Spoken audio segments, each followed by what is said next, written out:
everyone. Good morning, children. Today we are going to write our workbook activity.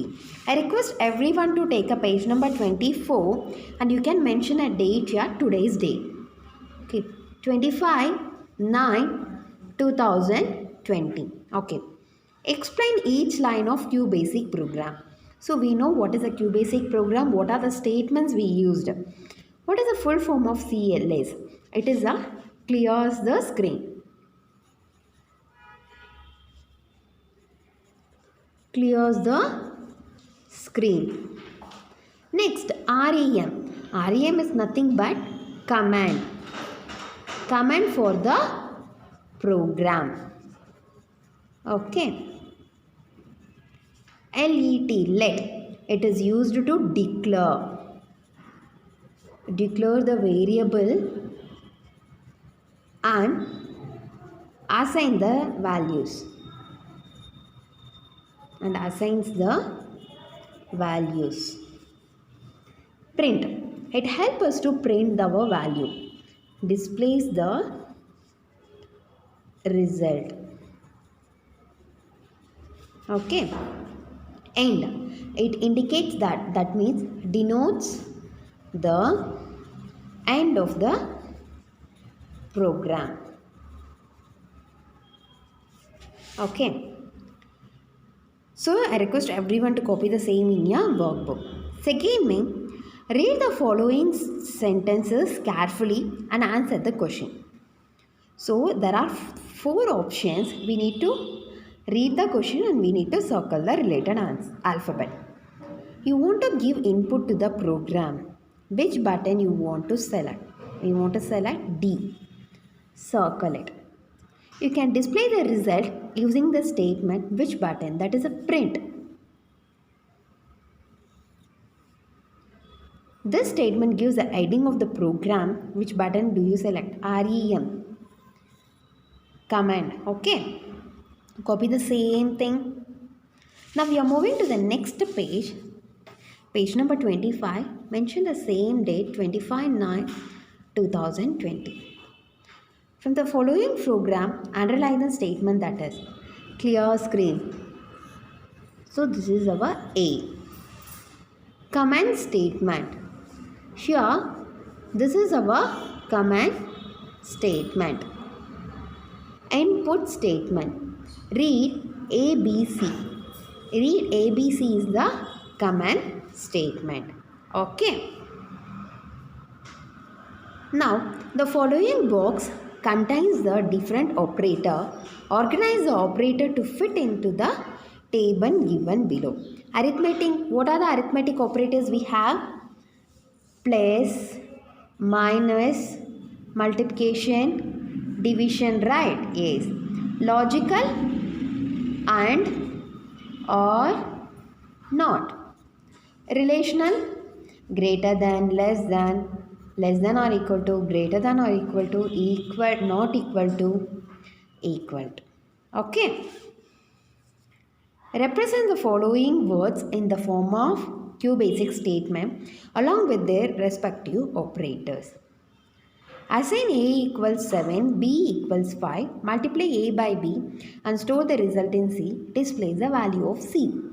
Here you want to take some variable. Let A equal to 7. Let B equal to 5. Let C equal to 7 into 5. That is A into B. Okay. Next, following line is print C and end. Okay. This is the first program. Compare the value of A, B, C and displays the greatest of 3. Okay, I'll write this program way.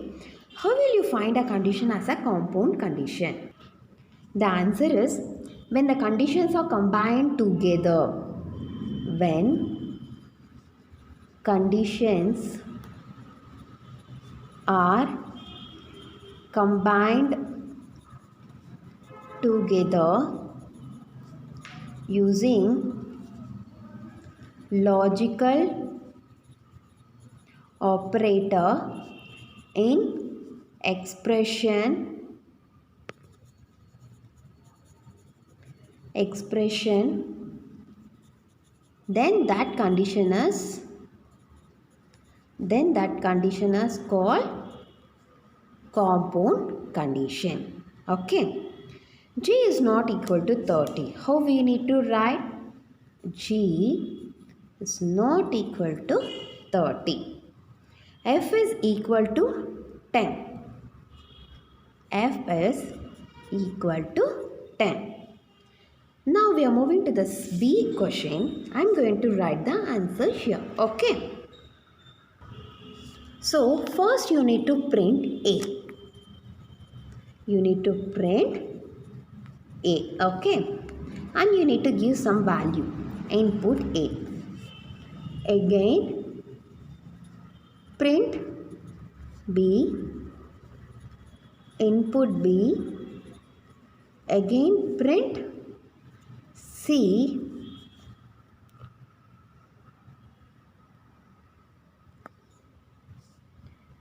Again you just give the value for C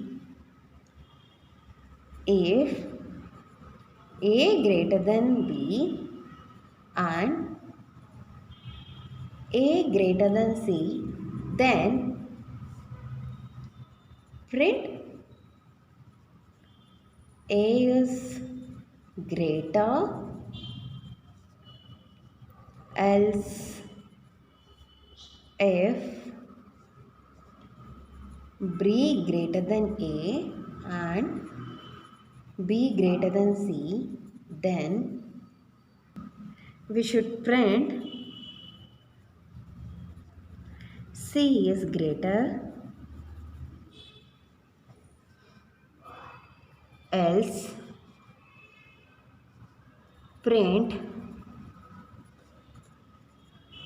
here B is greater, here C is greater.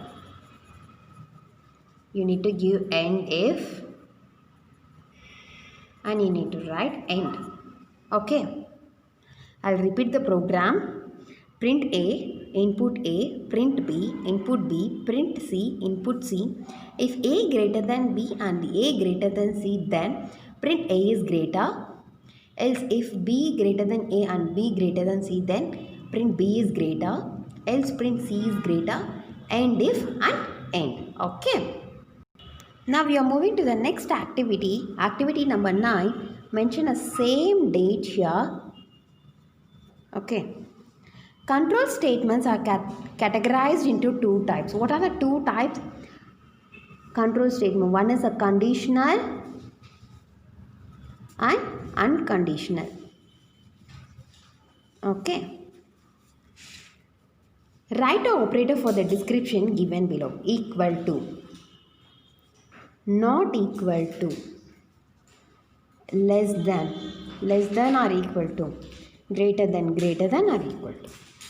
Fill the block diagram of if, then, else and end if. What your condition satisfied,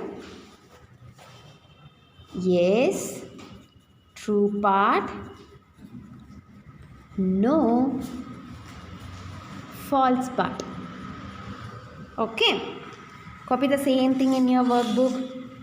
Now we are moving to the next activity, that is activity number 10, 25/9/2020. Okay. Here conditional control statement. We are going to combine a if and if and select case. So you just try it by yourself and write the answer. Okay. You just make a difference for this two. Okay. In case any doubt in writing this, you don't worry, I'll show you the answer for this one also. You just try it by yourself. Okay. Next, activity number 11. Reconstruct the following program using select case statement. Here, what you need to do is, instead of if else statement, you need to write the select case statement. Mention at the same date. Here the first is, if average greater than 90, then. Is it right? First you need to write select case. Case is greater than 90. Print grade A. So similar to this, we need to fill for all the remaining code. Okay. So this is a pending program. Okay. So here greater than 80. So greater than 80 means either it will be from 71 to 80. Okay. Sorry, greater than 80 means either it will be from 81 to 90. Next, greater than 70, so it is 71 to 18. Greater than 60, 61 to 70. So in the else part, we are writing that it is a grade F. Okay. Next, we are moving to the next activity, activity number 12. This is just a block diagram and state the purpose of the for next loop. So, I request everyone to refer your textbook and draw the for next loop structure. Okay. And write the purpose, why we use that. You just write the purpose here. For this also, I will share the answer. Just try it by yourself. And next is the activity number 13. This we are going to try it in our system only, so no need to write the answers here. This is a lab activity. Activity number 14 also, it is just a comparison how I gave for the activity number 10. I told you to write the activity number 10 by yourself, no? Just try it for activity number 14 also. Okay. Next, we are moving to the next activity, that is activity number 15. This is the last activity in a QBasic program. Okay. Based on the given output, take the correct function used. Resultant value is 5. Resultant value is 5. So, it is a length, right? Yes. Microsoft window, the resultant value is soft win. That is middle. Next, hello. So they gave in an uppercase, we are converted into a lower case. So it is lower case. Next, resultant value is plus 1. That is a sign. Resultant value x equal to 25. The resultant value is 5 square root. Okay, I request everyone to copy the same. Here I am repeating activity number 10 and 14. Try it by yourself. And activity number 12 also I told you to refer the textbook and write, right? Yes. In case if you have any doubt, you can ask me in the interactive session. That time I will show you the workbook part to copy the answers. Okay. Now I am going to end my session, children. In case any doubt, you ask me in the interactive session. Thank you. Bye. Take care.